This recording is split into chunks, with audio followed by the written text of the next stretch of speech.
Hello everyone and welcome to another video.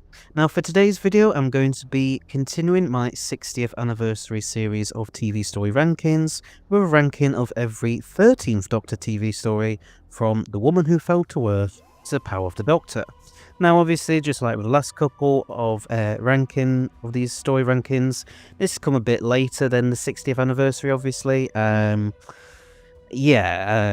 can only really apologise for that.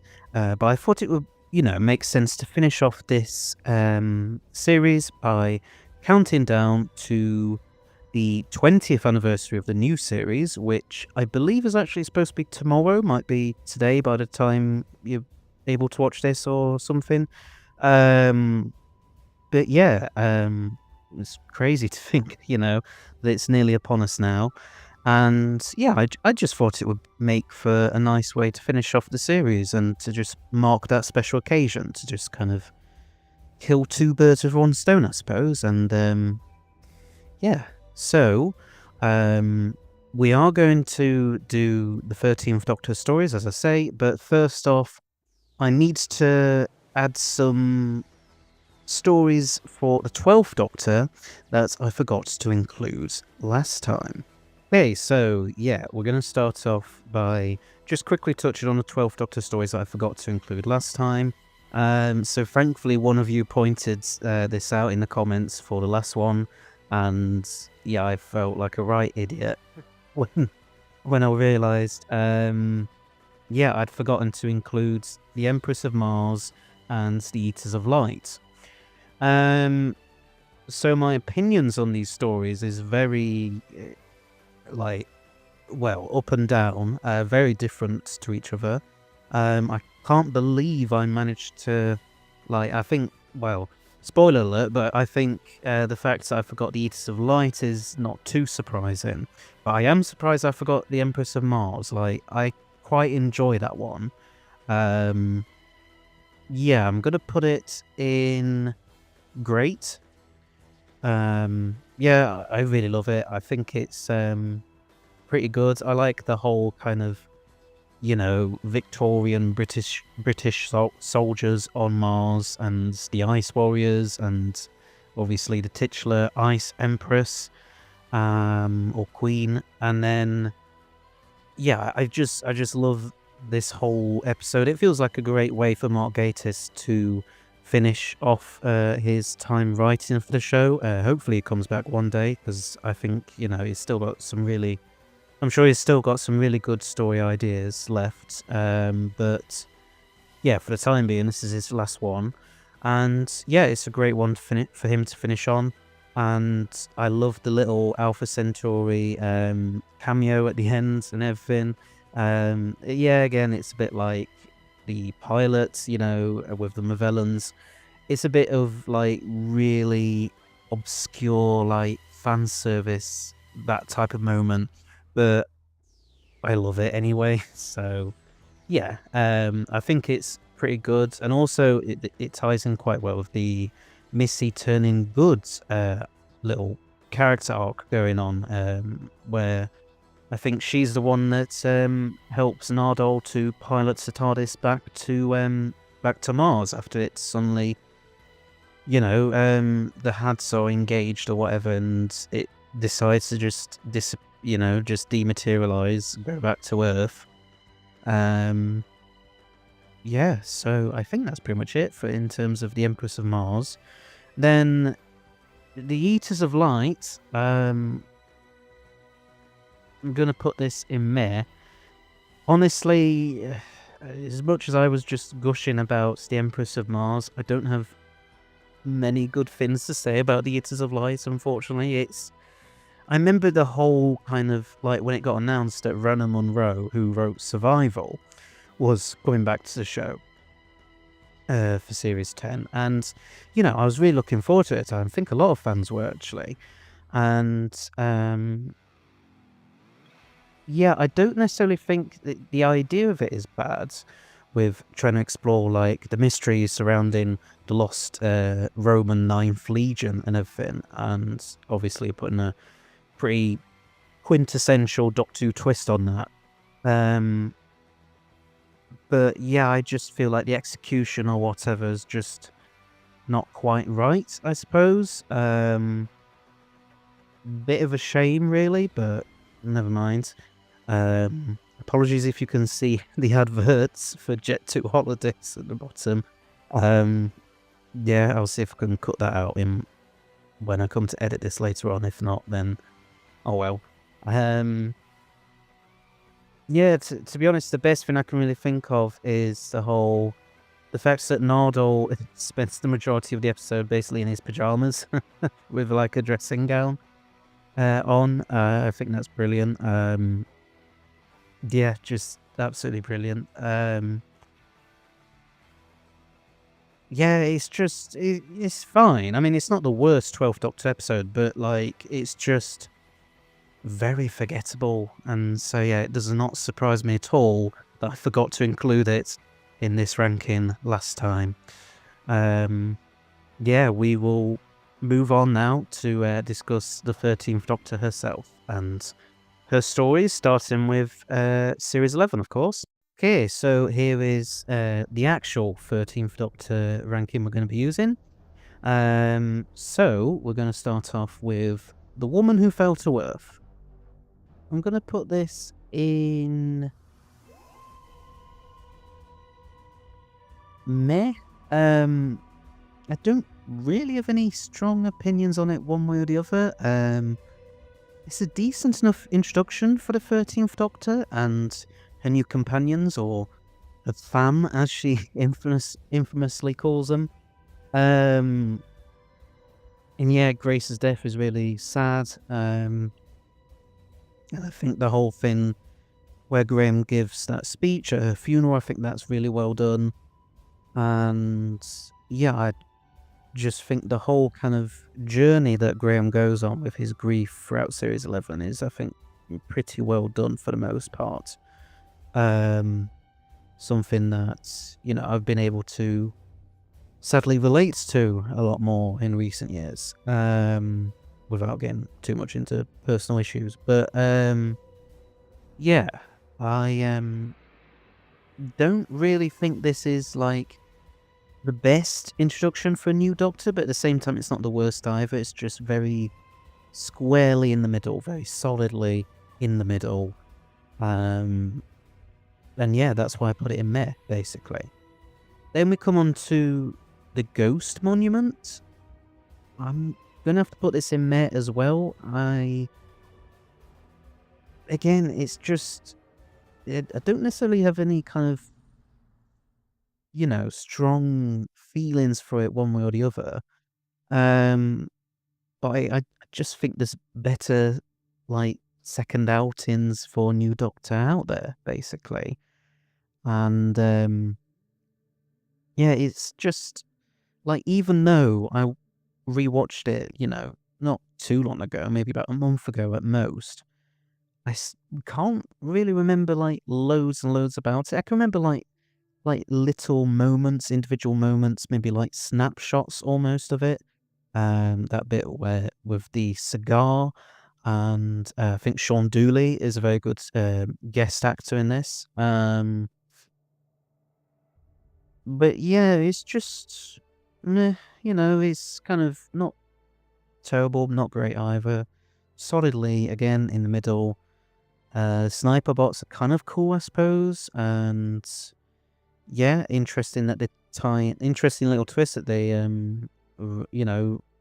how this story relates to the Stenza and the Woman Who Fell to Earth by extension and everything. And yeah, it's got a very good introduction for the new TARDIS exterior and interior. I don't really care much for Jodie's TARDIS interior. I love the exterior. I love the police box. I think that's great. I'm really glad that they've continued to use that for the 14th and 15th Doctors into this current era. But yeah, I don't really like the whole crystal aspect of Jodie's TARDIS. I just feel like it could have been done a lot better.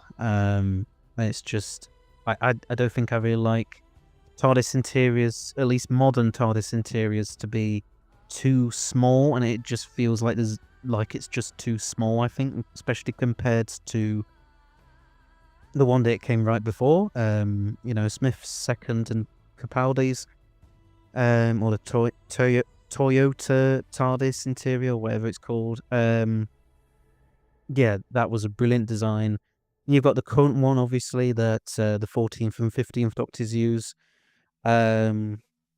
Which is not my favourite, but is definitely better than the crystal interior, in my personal opinion anyway. It's fair enough if, you like the crystal interior, and if it's your favourite or whatever, but for me, just not to my personal taste, personally. Then we come to Rosa. I'm going to put this in GOAT, because, yeah, it's just great. I think it is brilliant. The only thing I think that runs against it is the whole space racist villain that we have in this episode. I believe his name is Krasko or something like that. I don't know. I don't really feel like he's kind of developed as well as he maybe could have been. And you don't really get much of a sense of why he's going about, trying to mess about with history and prevent Rosa Parks' like famous, moment where she stays sat on the bus and everything. I just feel like he could have been fleshed out a lot more as a character. But beyond that, it's a very solid episode.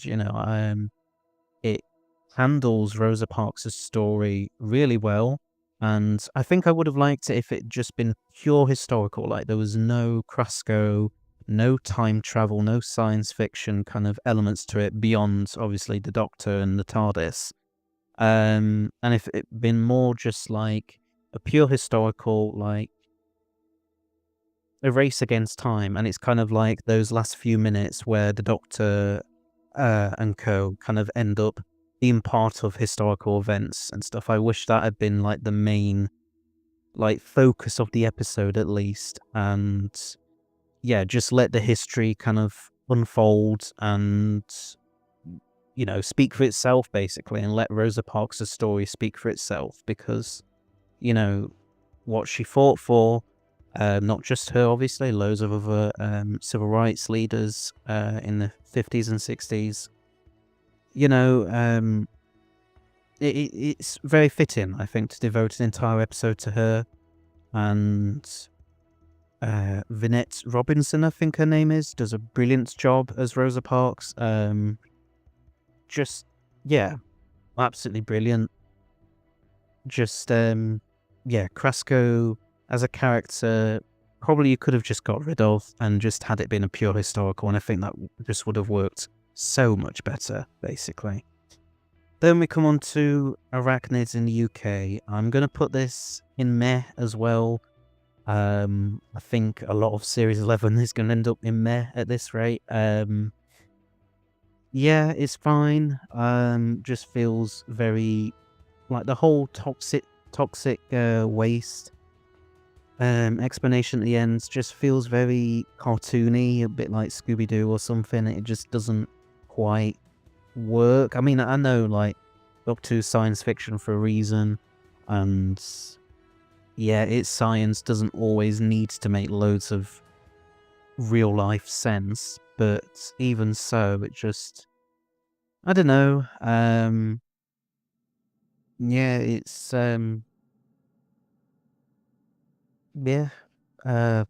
whatever really. I mean, it's, I can't really think of much to say for it. It's just there. It's there, I suppose, to fulfill a function in terms of being like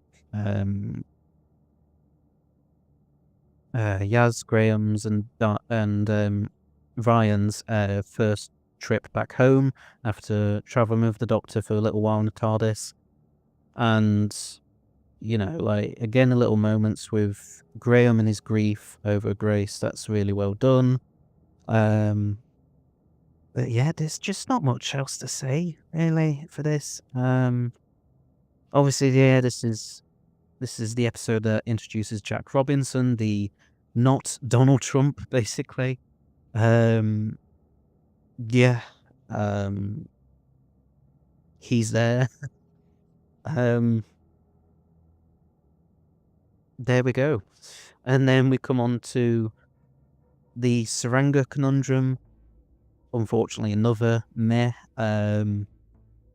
Yeah, it feels very kind of like, it feels like a really studio bound, like a classic studio bound type of story that it's very middle of the road. It's not really kind of, it's not necessarily bad what it's trying to do. It's just not necessarily like anything that exciting or interesting. The only real kind of highlight I've for me is the Pating itself. I love the Pating. It's just so funny. Yeah, it's like that kind of, you know, Baby Yoda or Grogu thing that the Mandalorian, the Star Wars Mandalorian show would later do. It's a bit like that, really, isn't it? It's just, yeah, that kind of appeal. Um, yeah, I think it's a shame that they didn't do all that much merchandise for the Pating because I would have, well, at least I myself would have happily picked it all up. Yeah, the Pating's just great, really funny. Kind of cute, but like also quite a, like there's a sense of, I suppose, some stakes, I think, with the Pating, even if it's still like a bit daft, like all the characters getting all kind of like anxious and stressed out and everything, and a little bit scared over this tiny little thing that's just running around eating things.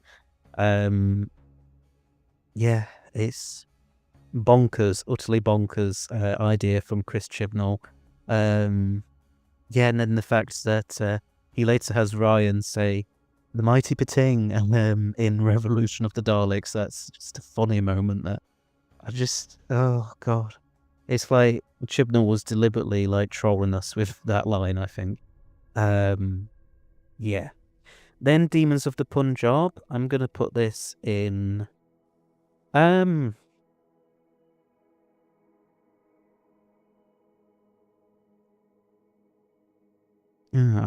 debating whether to put it in great or good. I'm gonna put it in good. Yeah,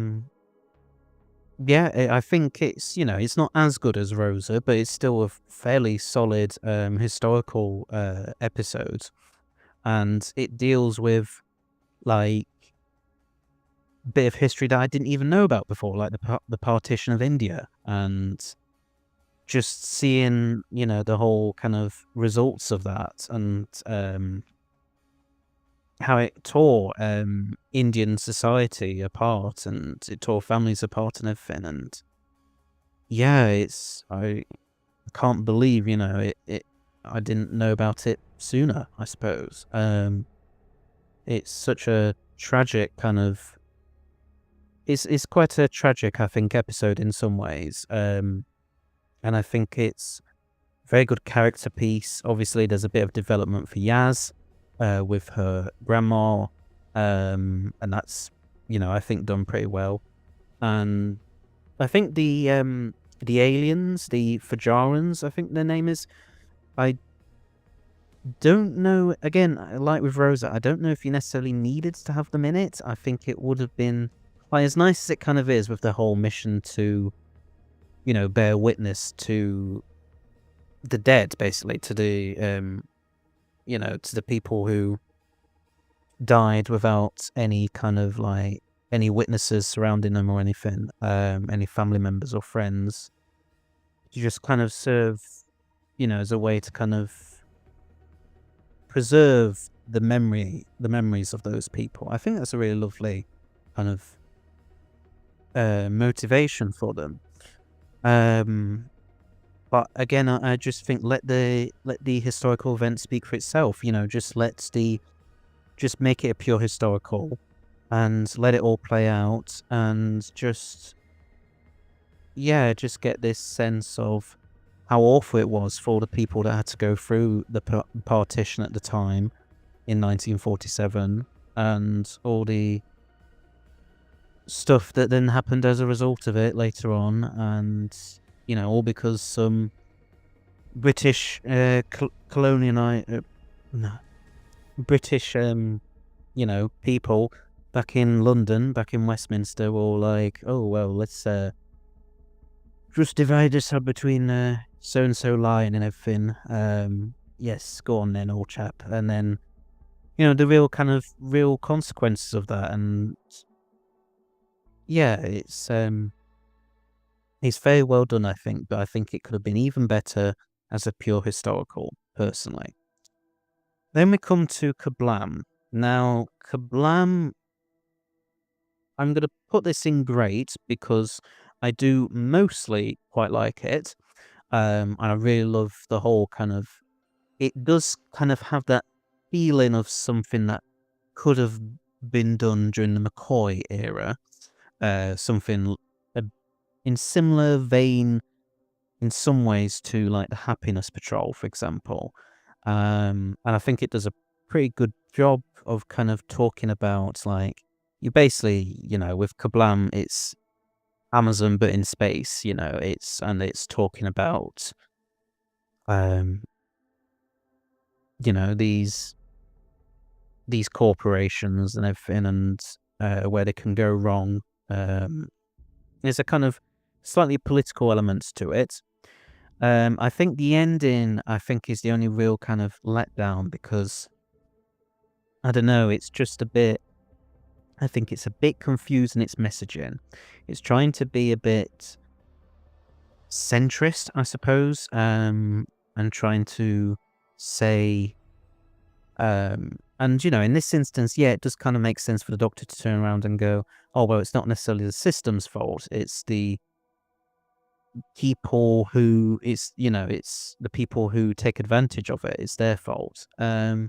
I kind of get where that's going, but I just feel like obviously it does depend on your own political opinions, so, and this is kind of not really the best place to be having that kind of discussion, because it's just a Doctor Who ranking video. But yeah, I understand why it frustrates some people, and it does kind of frustrate me a little bit, but and yeah, it also just feels a bit too rushed, I think, in general anyway.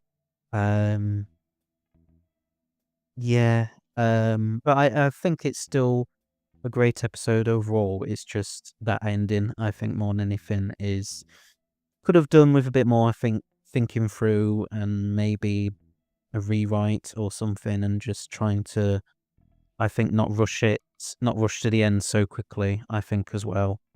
Yeah, because I think up until that point, the episode was doing quite well. So yeah, it's a shame that the ending felt as rushed as it did. Then we come to the Witchfinders. I'm going to put this in good. I quite liked this one. Thought it was, well, pretty good. Not like the best Jodie Whittaker episode, but yeah, still fairly good overall. I really liked Alan Cummins' performance as King James in this. Thought he was basically the highlight of this episode. And yeah, I'm really looking forward to seeing Alan Cummins return for this upcoming series, season 2 or series 15. Not as King James, sadly, but as Mr. Ring-a-Ding. Yeah, I think he's just a great kind of, in this he can come across as quite like funny, kind of slightly camp, kind of character, but then there are those moments, especially with that, when he talks to Ryan about what's happened to all the people that got closest to him, and then, his discussion with the Doctor and their kind of whole debate around,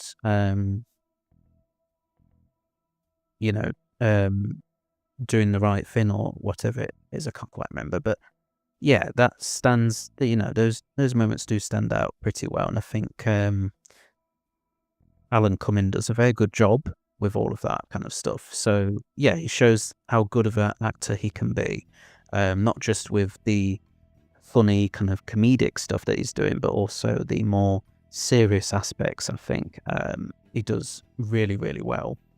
The Morax, I think it's Morax. They're pretty decent as villains. Yeah, I suppose really like anything, it's like kind of. I think it starts off as this typical witchy kind of story, like, well, about witch finders or witch hunters, whatever. And then, yeah, the whole kind of this, I think it's sentient mud going on with the Morax. That's quite different, quite unique. Yeah, they're not the best Doctor Who villain, but they're all right, Yeah,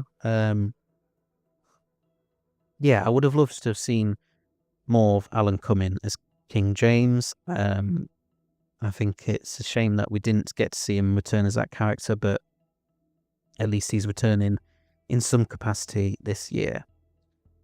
Then we come to It Takes You Away, which is right here. I'm going to put this in great. Actually, no, do you know what? I'm going to put the Witchfinders in great as well. Yeah, It Takes You Away is pretty good. But again, I feel like it's good, and it's very kind of like, it starts off as quite a bit atmospheric, I think.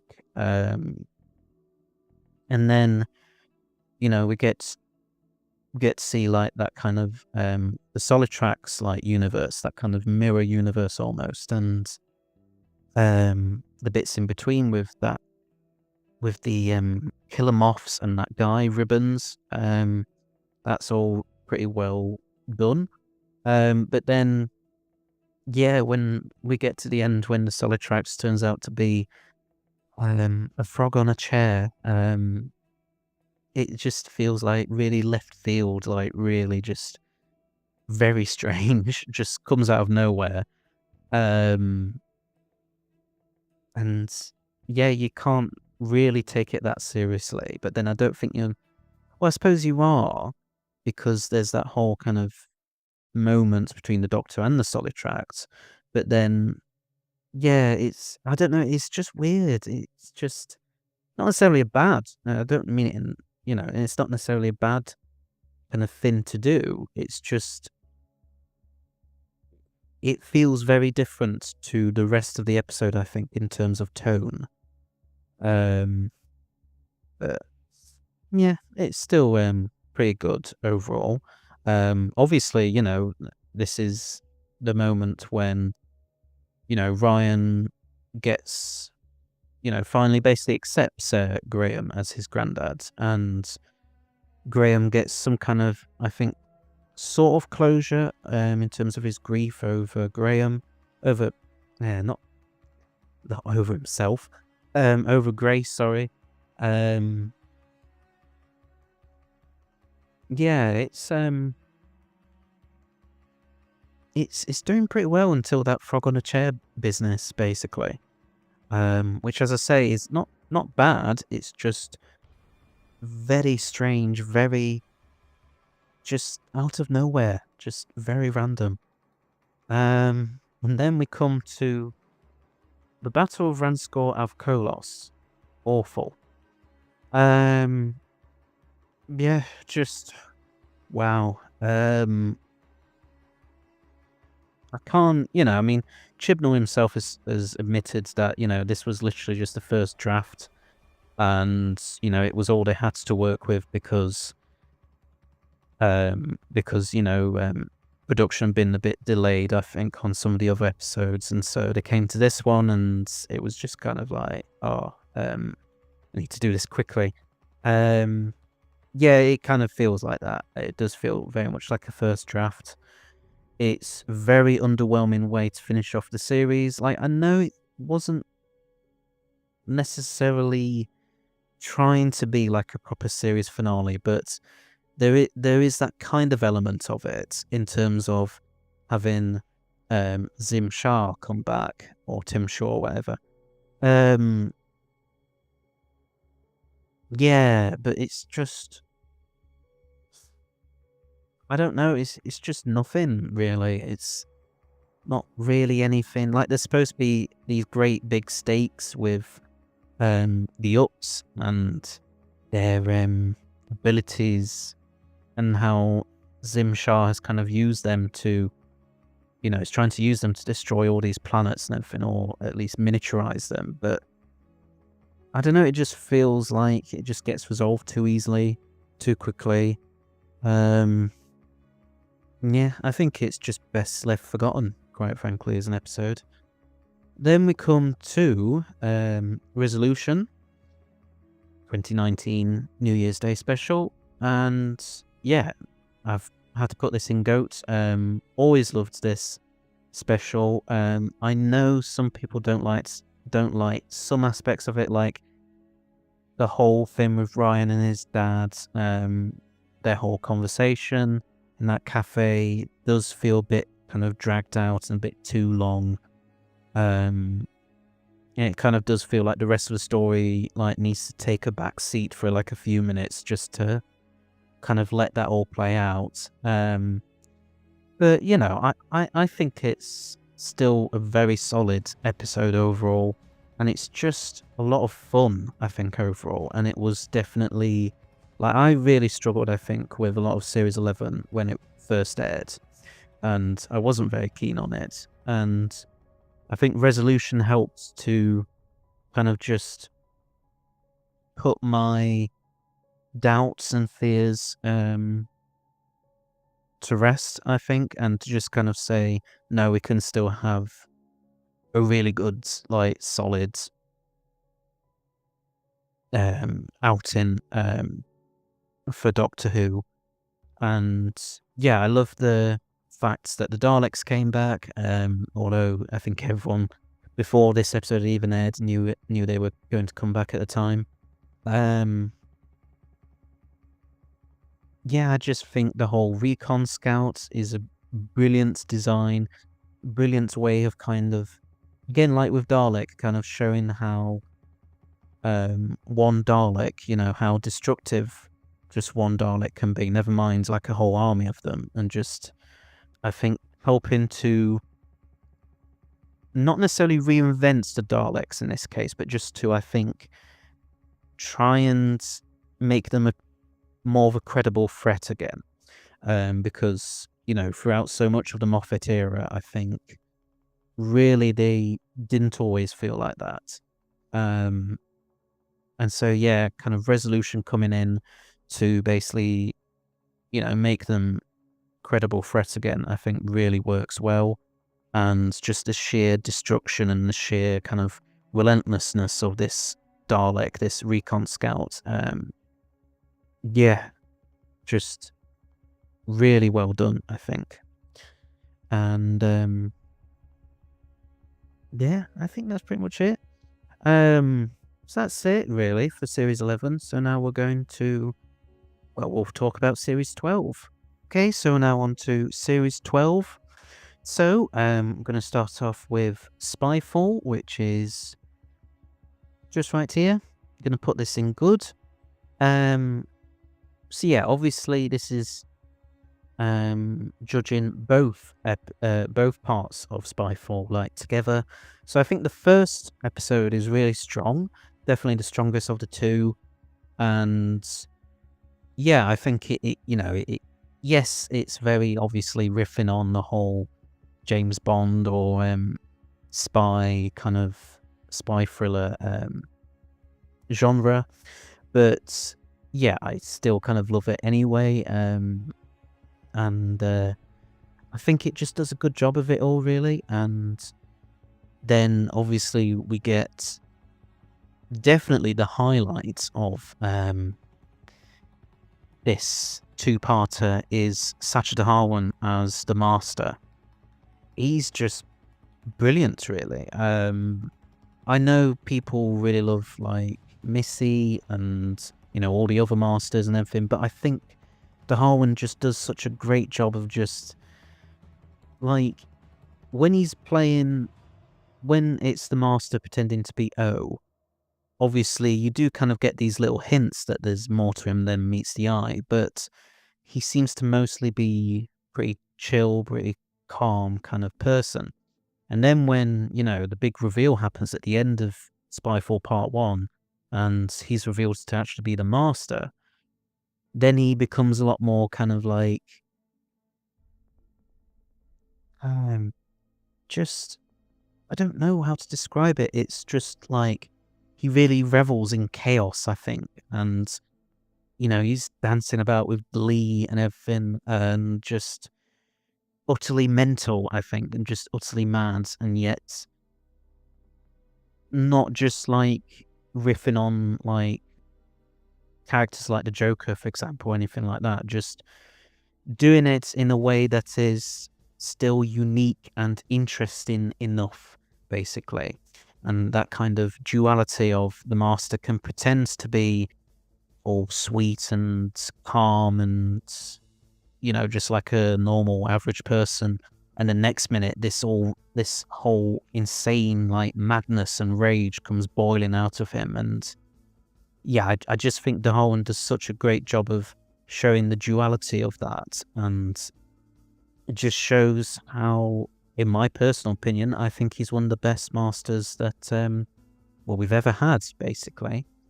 But then I think with the second part of Spyfall, I think it does kind of let the story as a whole down quite a bit, because the way it resolves everything doesn't really feel that satisfying. It feels like a mad dash throughout all of time, with the Doctor getting to meet Ada Lovelace and Nor I can't remember, but the woman from Paris during the Second World War. Yeah, it's kind of nice to again kind of look at those kind of lesser talked about historical figures. Something which Series 11 did pretty well with. I think it's safe to say, kind of at least with just lesser discussed history, I suppose. Yeah, not just your usual kings and queens, presidents or whatever. It's, actually looking at other historical figures instead. But then it's just feels like a mad dash, I think, towards the end to resolve the whole story and for the Doctor to save the day and all that kind of stuff. And yeah, I think that's particularly evident when we've got, when the Doctor has defeated the Master and the Kasavin pretty much, and then you get that bit when her companions are kind of like saying, oh well, we knew what to do in terms of how to get out of that plane, because you'd given us instructions. And then she was like, what? And then then she has to go back and do it, and that whole kind of montage that then plays out of her doing it. Obviously, like, it's typical kind of timey-wiminess when the Doctor has to go back and do something that to their companions has already happened, that kind of thing. That's kind of nice, but then, yeah, it does kind of feel just a bit rushed together and a bit like, oh yeah, we need to address this as well. Yeah, and then the whole kind of thing of like Ryan, Graham and Yaz supposedly being on the run for some of the second part and not really seen much of that, and kind of not really, I think, that idea not really being utilised as well as it could have been. That's a real shame, I think. But yeah, I think overall Spyfall is still a very solid start to Series 12, and yeah, definitely a better series opener than The Woman Who Fell to Earth. Not to say that that one was terrible, but I think Spyfall is a lot better, basically. And then we come to Orphan 55. Awful. Yeah. I see what they were trying to do with this, I really do. But I just don't think it quite works, and yeah, it's just its whole messaging about global warming and everything, and how the dregs are a possible future for the human race and everything. Not necessarily a bad idea on paper, but I think the execution just doesn't quite get it right, because I don't really think it's, it's kind of just like that kind of moment at the end with the Doctor kind of saying, look, you lot need to get this resolved, otherwise, this could happen. But it just doesn't feel like the right kind of message, I think, to kind of be saying. Like, I think most ordinary people by this point are well aware of the dangers of global warming and climate change and everything. And, so it's more kind of a question of trying to get the people in charge to, I think, listen and do something about it. Which, yeah, I just feel like that's kind of the message in that maybe Orphan 55 should have gone with. But, it didn't. And, yeah, that old lady, Velma, I think her name is, or Vilma, with her whole Benny and everything is just, it's funny, but I don't necessarily think it's supposed to be funny, but yeah, it's just unintentionally hilarious. Very meme worthy, and yeah, it has been turned into a meme, I think. Yeah, and then also you've got that hyphen character where it's supposed to be like this dog-like alien, but like the makeup is just kind of like makeup that you'd get like face painting your kids at a festival, carnival, whatever, and with a clearly fake bushy tail to go with it. He's just, yeah, weird. Is it dogs or is it foxes? I'm not too sure, but it's one of those two animals that it's trying to take inspiration from, but it's just weird. Not very well realised at all. And yeah, I think I've just spent far too long talking about this episode, really, so I'm going to quickly move on. Then we come to Nikola Tesla's Night of Terror. I'm going to put this in GOAT. I just love this episode. Like, it is very kind of traditional Doctor Who pseudo-historical fare. But, I still love it, and I think Nikola Tesla is just really great, I think, in this episode. Yeah, like, obviously there's some, like with anything when it comes to historical figures in Doctor Who, I think it does kind of brush over like aspects of the real historical person and who they actually were and what they did and everything, and what they believed in and everything. But I think that's not really something you can hold this particular episode against this particular episode, because that is something that Doctor Who does kind of just do quite a lot of anyway. Because it's trying to cater to a family audience as much as possible. So it's trying to be about, I suppose, teaching the audience about these historical figures that they might not have heard about already, even though lots of people by this point had heard of Nikola Tesla. But yeah, it's trying to do it in a way that is accessible for all ages, like even young kids and everything. And obviously, that's like a delicate balance that, maybe it doesn't always get right. No, but it doesn't really, it is what it is, basically. But yeah, I think this is great, solid bit of, again, light resolution, just a lot of fun, I think, with this episode. And getting to see Nikola Tesla, obviously Thomas Edison as well, and Skifra, I think, are really good monsters, like really intriguing how they basically take bits and pieces from other races and they're basically just like stealing all their technology and stuff and trying to pass it off as their own. Yeah, I would have liked to have seen more of them, actually. Who knows, maybe one day they will come back. But yeah, it's honestly just a lot of fun with this episode. Then we come to Fugitive of the Jadoon. I'm going to put this in great.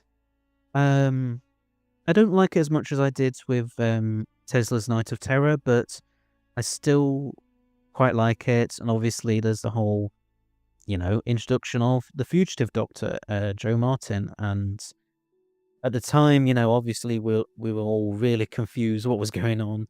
And yeah, I think Joe Martin is just brilliant in this. Like, obviously she has to play Ruth for quite a while, but then when she is finally revealed as, basically a hidden incarnation of the Doctor, as much as, that's already been done with John Hurt's War Doctor and everything, she still does a really good job of it. Like, even though she's only really the Doctor in this episode for about, 10 minutes, probably not even that, of screen time. And yeah, she just instantly feels very Doctor-y, much more in the vein of like a classic series Doctor, I think. But still being very Doctor-y and just very, just utterly brilliant. And just, I think, the Fugitive Doctor has that, like, she's a no-nonsense type of Doctor, I think, which I find really appealing. And I kind of wish the 13th Doctor had been a bit more like that at times, but yeah, it wasn't to be. But yeah, she's just brilliant, and I think it's a real shame that she just never really got even like a full episode of her own. Like, I just think, I mean, at least she's doing Big Finish now, and, getting her own box sets and everything out of that. I think that's great. Because I think the Fugitive Doctor is just full of so much potential, and I don't think her on-screen appearances during the Whittaker era were quite... It didn't live up to that potential as much as they could have done, I think. But yeah, she's still good. She's still good anyway. And nice to have the Jadoon come back as well. And yeah, just to find out, just to kind of hear more about this division and everything. Obviously, though, that's not really fully touched upon until Timeless Children, but we'll get to that in a bit. Yeah, it's pretty good. Then we come on to Praxius. I'm going to put this in meh. Yeah, it's I think it's warning, it's kind of messaging of global warming. I think it's done better than how Orphan 55 did it. But it's still very kind of fairly run-of-the-mill beyond that. It's kind of like a nice idea of this alien virus going around and how it ties into like plastics in the ocean and everything like that. But yeah, it's just meh. I think it just stretches itself too thin with this constant, like, journeying from one destination to another. Like, I think Pete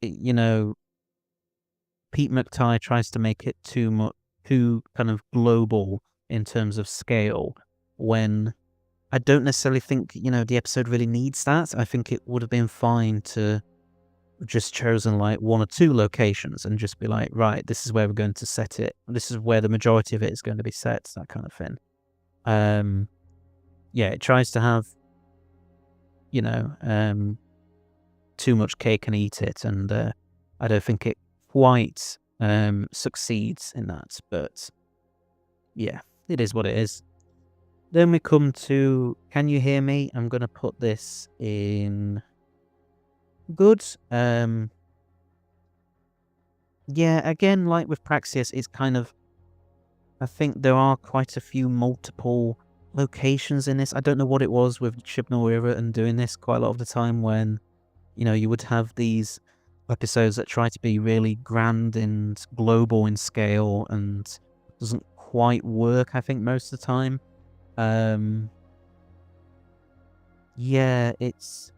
It kind of works a bit with Resolution, well, at least with the beginning bits of Resolution, and then bits of Spyfall, but, well, at least with the first part of Spyfall anyway, but then, the second half kind of, but with Can You Hear Me, like, I think it's good in terms of touching on, like, mental health aspects and, like, mental health issues, and talking about kind of seeing a bit more development from Yaz as a character, with that whole police officer and coin business and everything, and trying to run away from home and school. But I don't feel like it's quite as fleshed out and fully developed as it could have been. And but I do quite like Zaylin, I think his name is, and I like his interactions with the other villain of the piece, can't remember her name, but I think they make for quite good villains. And but again, I don't feel like the episode quite utilizes them as well as it could have done. And I think that's the danger, I suppose, of trying to do these almost like godlike beings as villains, is like, that's all well and good, but are you going to actually utilize them very well? Which, has become even more kind of relevant now with the 15th Doctor Zero and looking into that pantheon of discord and everything. And it's just kind of like, it's a good idea, yes, and it's a cool idea, but, the execution of it maybe is not quite as strong as it could have been. Or, they're not utilized or used as much as they could have been. But so that's it for Can You Hear Me? Then with The Haunting of Villa Diodati, I can't quite remember how you say it. I'm going to put this in goats. I mean, everyone has pretty much said everything there is to say about this. It's just brilliant and really scary, really atmospheric, and I just love Ashad's the Lone Cyberman. And I think, he's great. And the whole Mary Shelley stuff and Frankenstein and everything, that's all just really kind of classic Doctor Who thing of like tying into history again. And it does a great job of it. Obviously, like with the Mary Shelley aspect, she was a companion for the 8th Doctor in some Big Finish audios. And then this episode kind of, like, it throws a bit of a wrench in that, in terms of, like, do you consider those audios canon? Because, like, Mary Shelley in this has no idea who the Doctor is when she first meets her. But that's really the only negative I can say about this episode. And that's, like, really stretching it. Like, it's barely anything to do with the episode itself, to be honest. Then we come to Ascension of the Cybermen / the Timeless Children. Gonna put this in good. mainly because I think, again, like with Spyfall, the first half is probably the best. Definitely better than the second half. Essential of the Cybermen is pretty good, showing again how ruthless and relentless the Cybermen can be, just like Resolution did with the Daleks. And then seeing just how getting this real sense of how high the stakes are and how, you've got these last few human survivors trying to, outrun all these Cybermen, trying to outrun the last few Cybermen. Then you've got the introduction of a new race of Cybermen with the Cyber Warriors, which I think are really good. I wish we could have seen more of those Cybermen because I actually really quite like that design. I think that improves on Nightmare and Silver ones like so much and makes them so much better. Yeah, but then obviously of the Timeless Children, there's a big elephant in the room, the revelation of the Timeless Child and how, the Doctor's a Timeless Child. It's difficult because I understand that, like, people have very strong opinions on it, like one way or the other, whether you're completely fine with it or you're completely against it and think that it destroys Doctor Who's canon and all that vitriolic kind of stuff.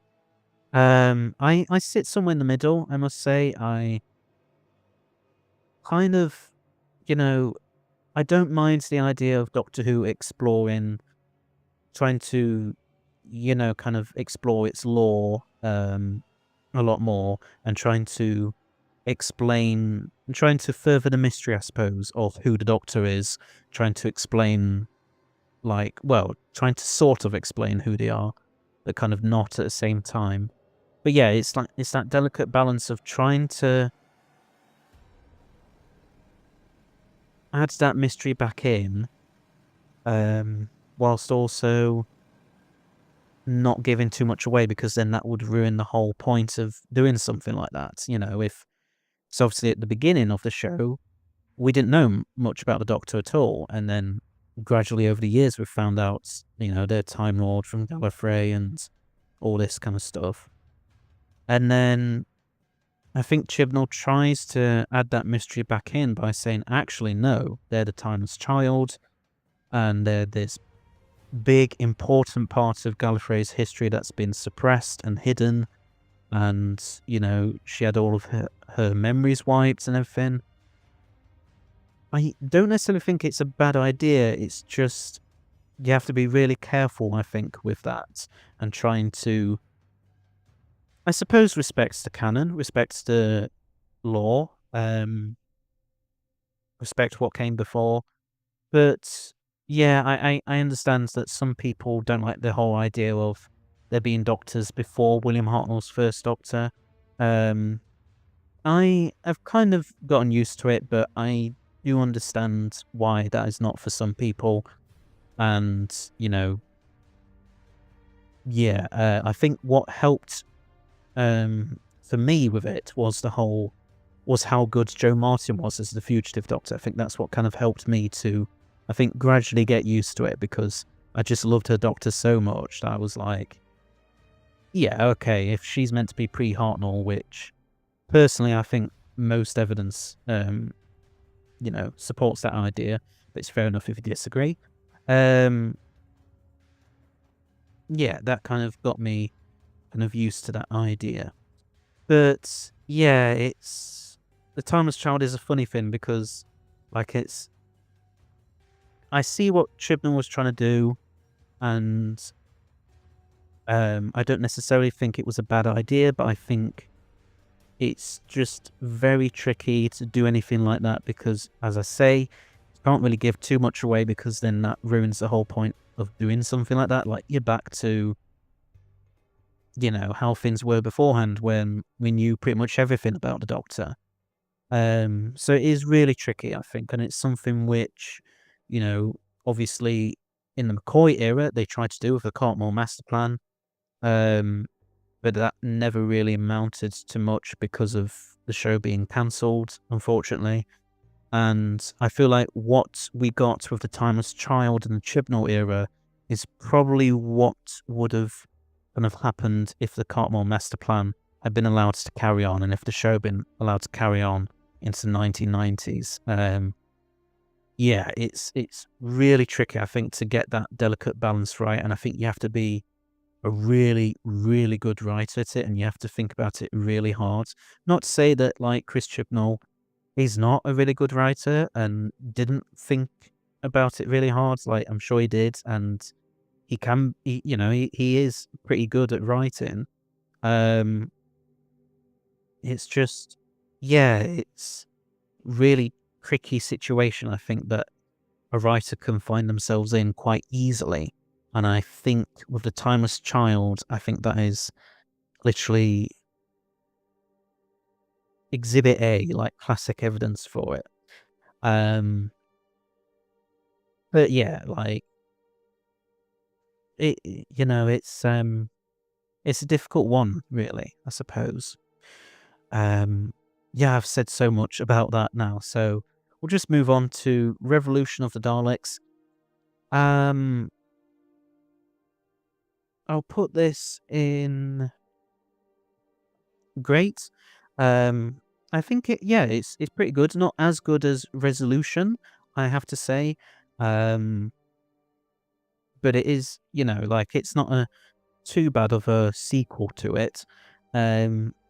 Obviously, yes, Captain Jack comes back into it. I mean, well, he did in Fugitive of Jadoon briefly, and then, he was fully back into it for Revolution. Yeah, there's a whole thing around John Barrowman, but trying to put that to one side as best as you can. Yeah,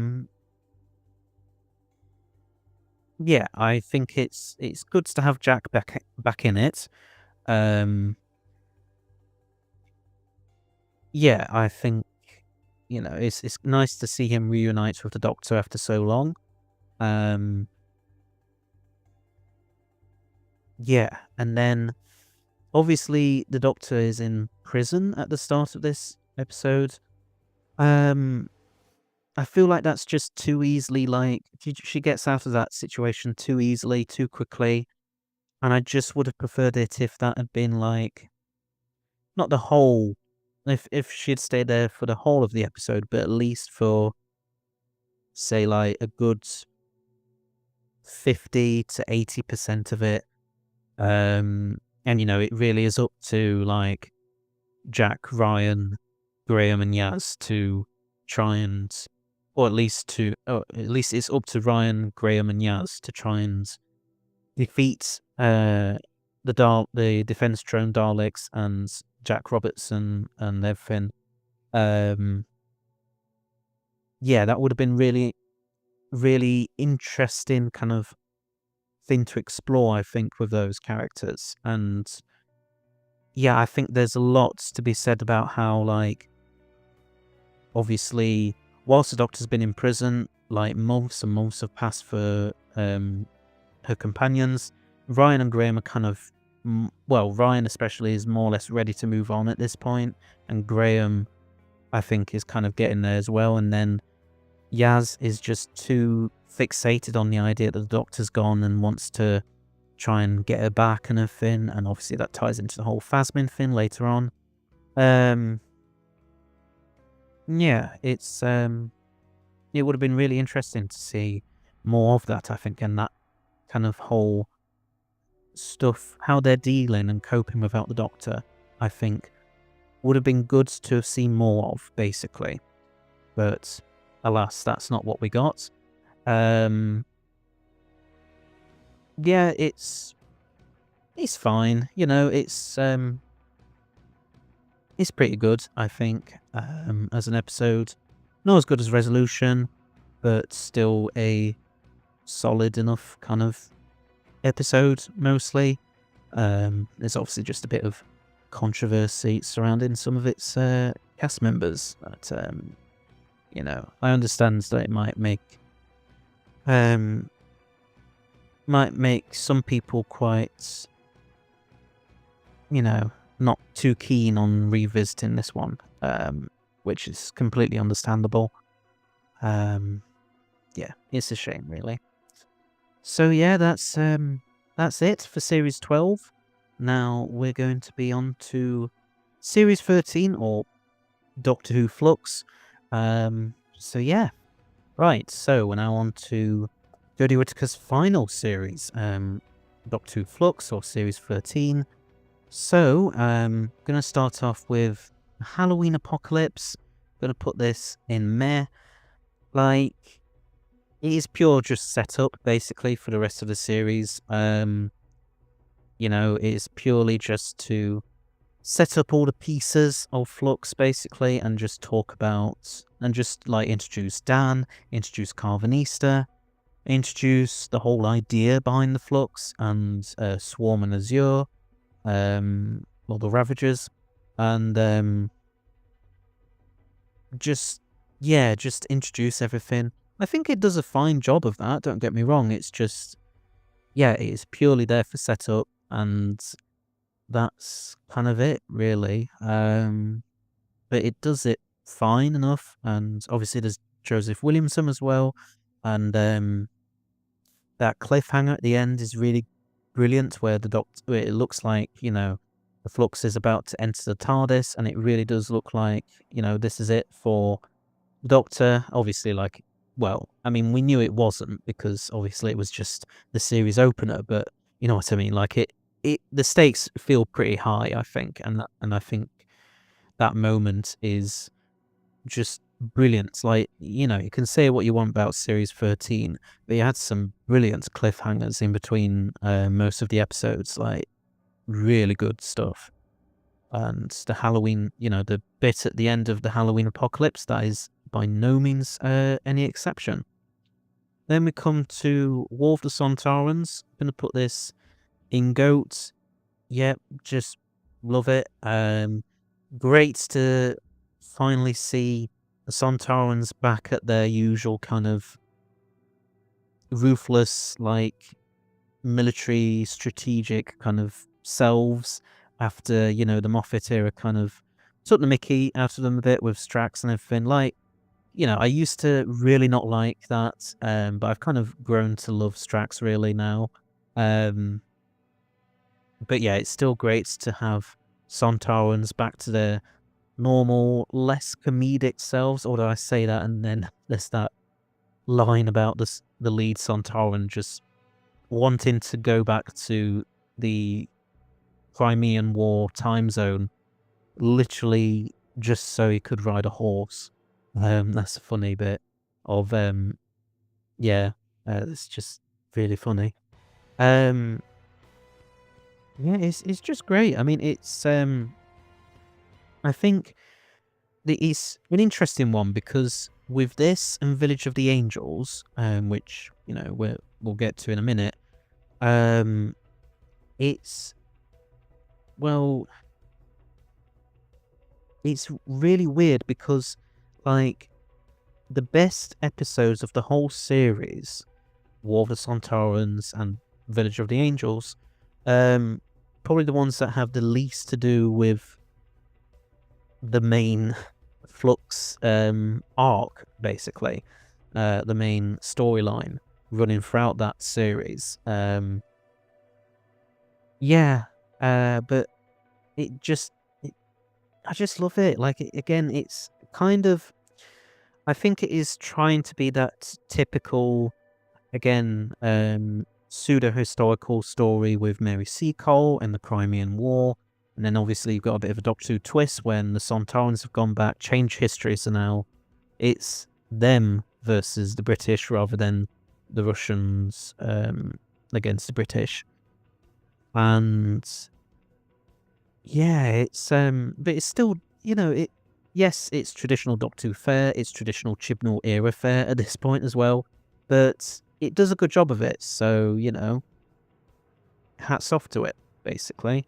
And yeah, I love the Sontarans in this, and just see them back at their normal, usual selves was brilliant at the time, and is still brilliant now.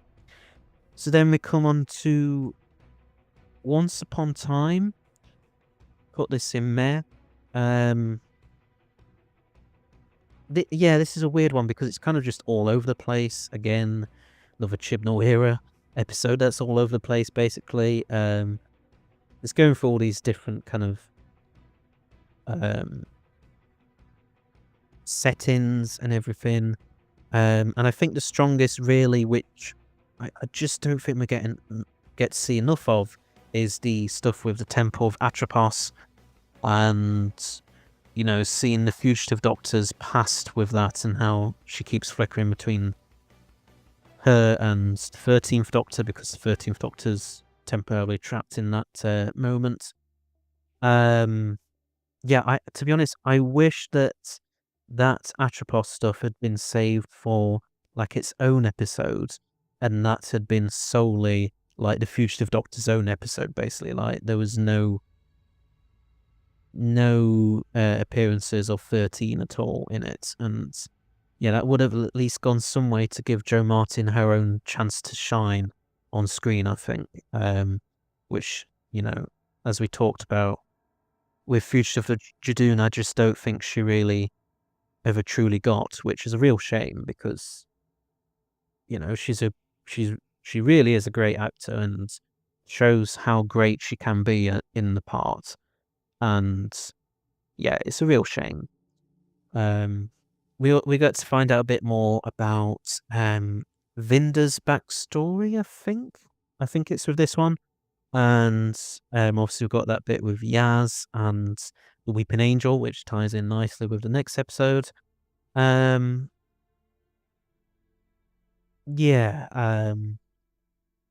it's alright. It's just, yeah, well, there is a point I kind of want to make, but I'm probably going to wait until towards the end of Flux to say it, because it applies to a lot of that series, basically.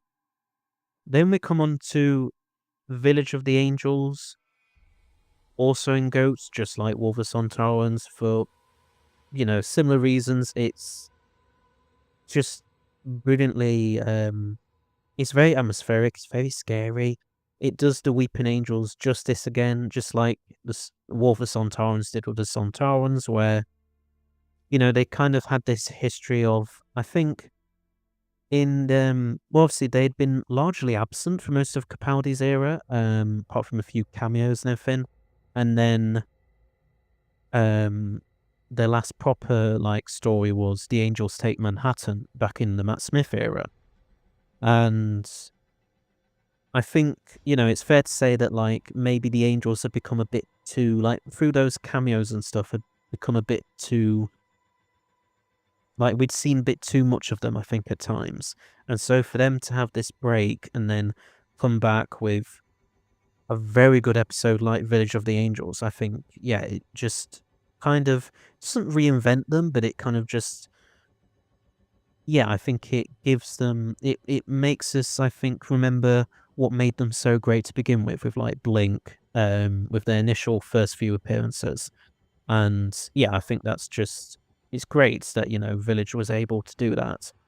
And I love that whole cliffhanger where Doctor gets turned into a Weeping Angel, even if it's then kind of resolved a bit too easily, a bit too quickly in the next episode. I still think it makes for really great, moment, really impactful, and really has then got you thinking oh my god, what's going to happen next, kind of thing. Yeah, it's just great.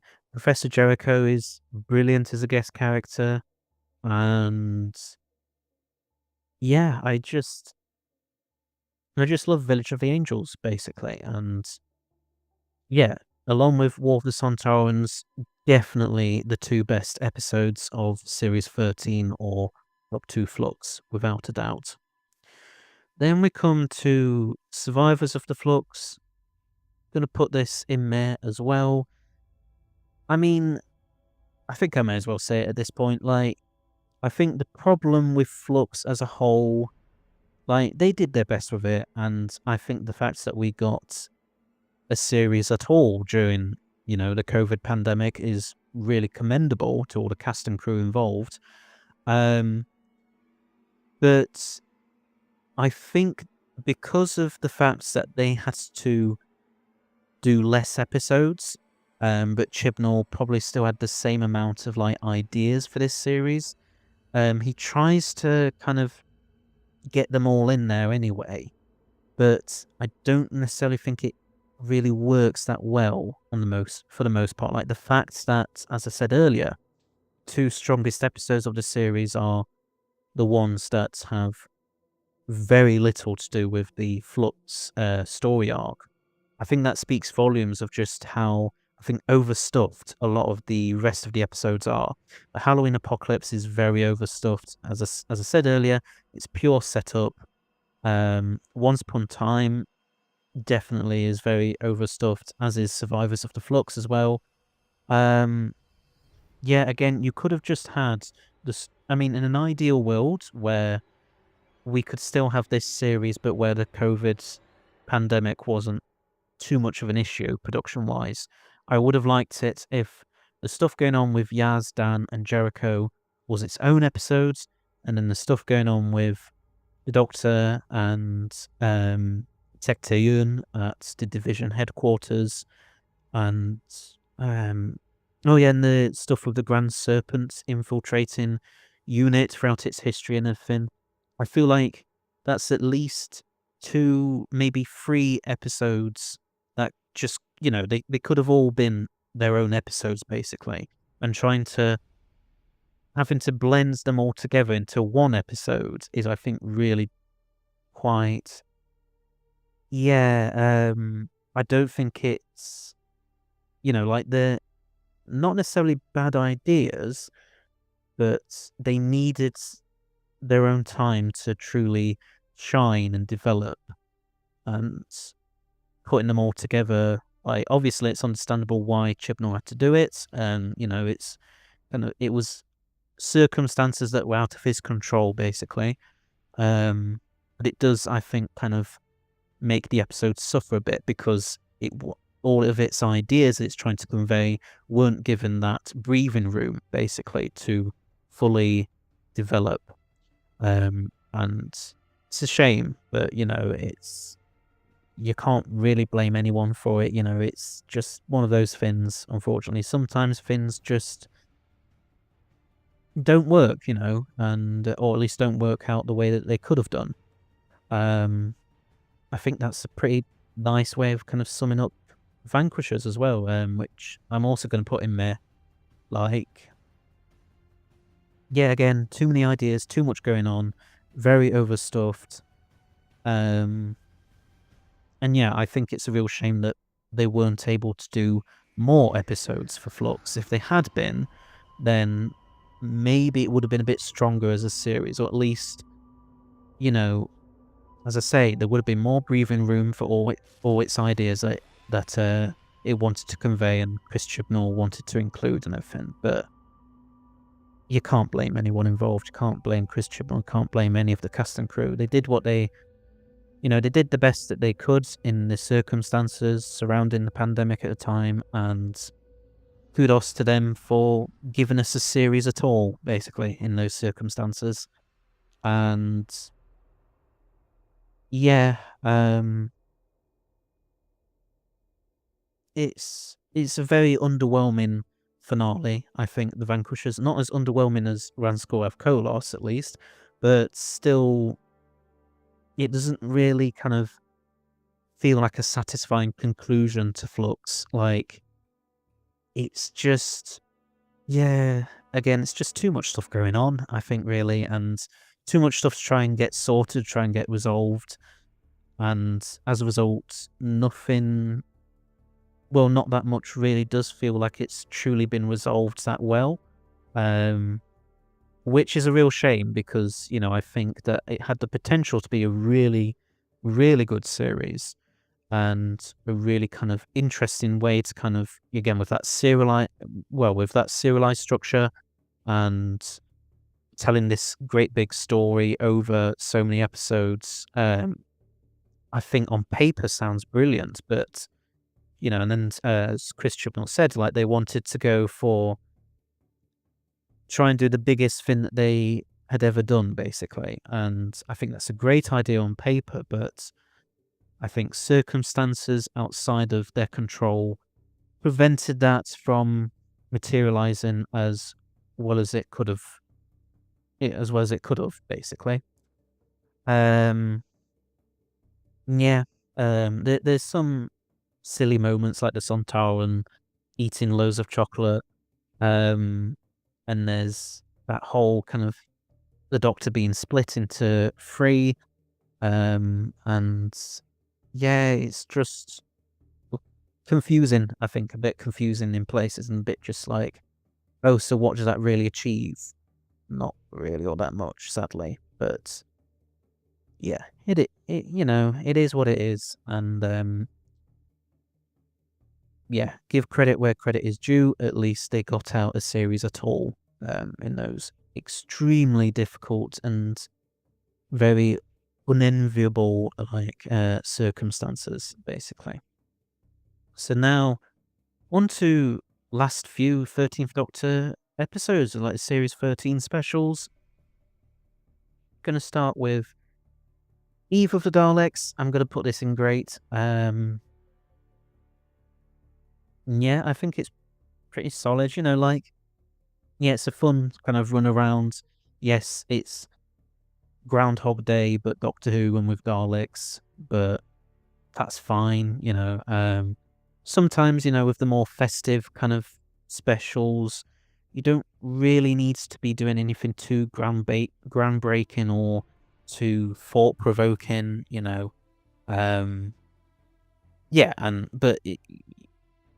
yeah, Eve of the Daleks, yes, is somewhat one of the mill, but again, it does it really well. So, and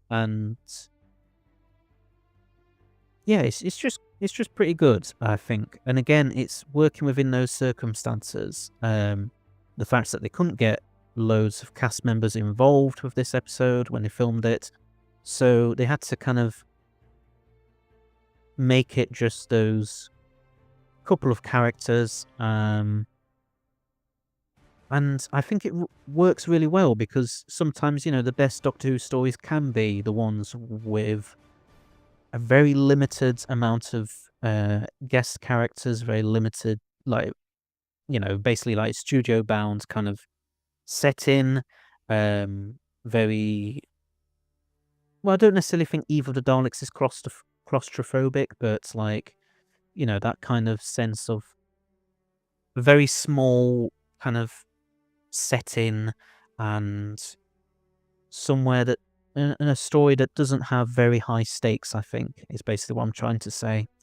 Yeah, sometimes those can be the best Doctor Who stories. Sometimes the best Doctor Who stories can come out of, whatever behind the scenes issue. And yeah, I think Eve of the Daleks is a pretty decent example of that. The only thing I really just do not get with this episode is the whole stuff with Nick. I do not get why. I don't get what Chris Chibnall was trying to do with him, like having storing all of those random belongings to all of his exes, some of whom he was literally with just a few days or a few weeks. Seems so bizarre, and then he's kind of almost a bit stalkery behavior with Aislinn B's character. It's just, I don't know. I really don't know what he was thinking with that. Bit weird, I'm not gonna lie, but meh. Yeah, it's very strange. The Phasmin stuff is obviously, this is like the first proper time it gets brought up. And yeah, it's kind of quite interesting and, done quite well, I think, in Eve of the Daleks.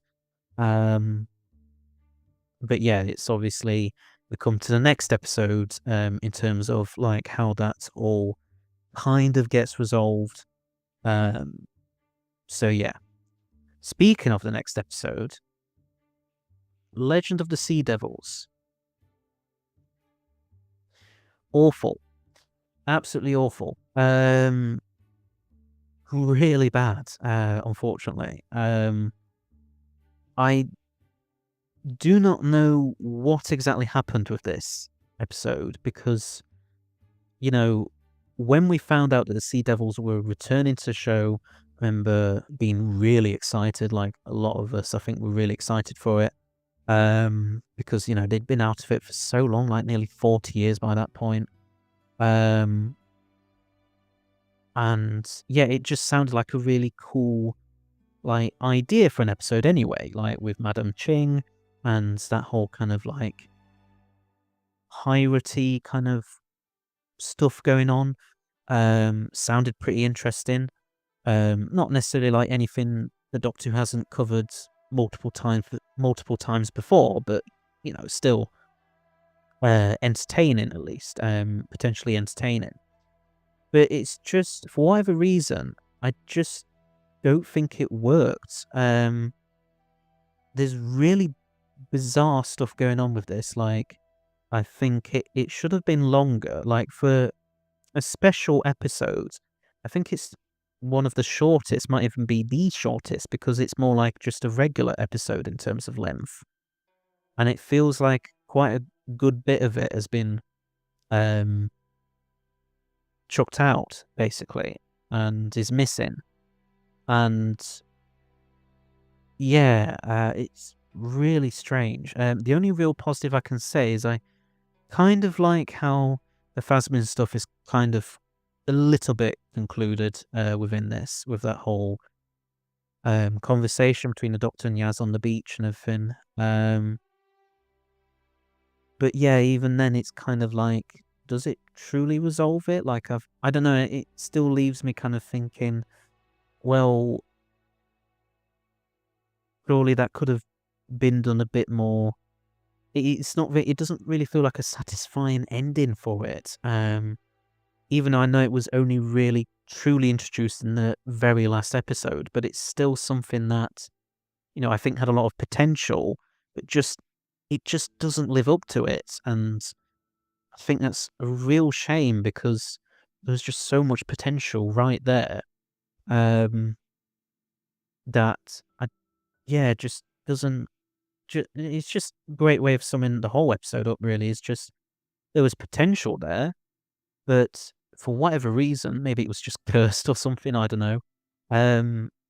It just didn't come together, and it's just it's a real shame because, as I say, it was the Sea Devils' first appearance since Warriors of the Deep back in the Peter Davison era, like 1984.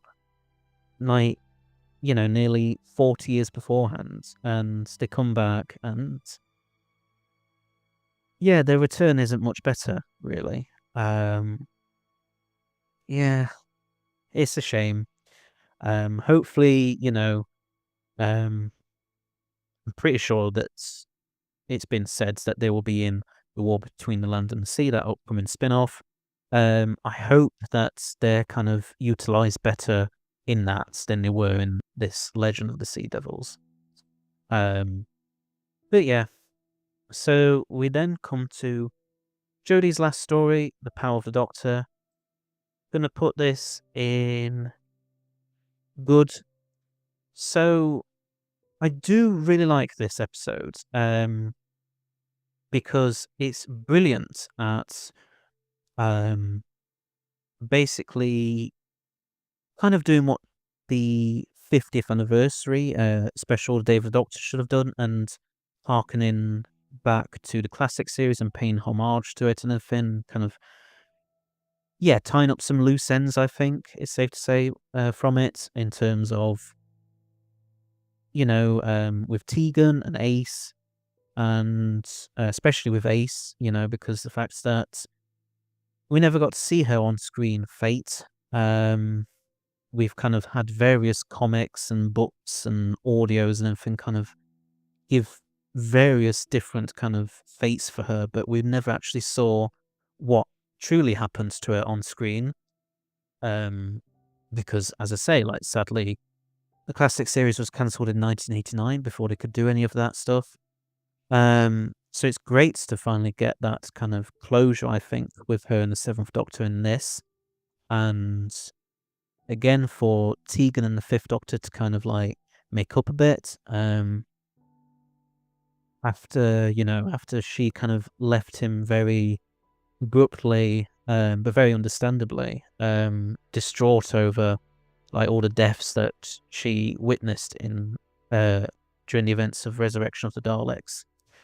But in terms of like a final story for Jodie herself and for her era, I don't know if it really is trying to do that. Yes, you have got like the return of Sachta Harwin as the Master. You've got the return of Ashad, the Lone Cyberman. You've got Daleks. You've got Bradley Walsh comes back as Graham. But it doesn't feel quite as it feels like its main focus is on being the BBC Centenary special in terms of paying homage to the show's classic series, rather than trying to wrap everything from the past like 5 years by this point, from the show's past 5 years.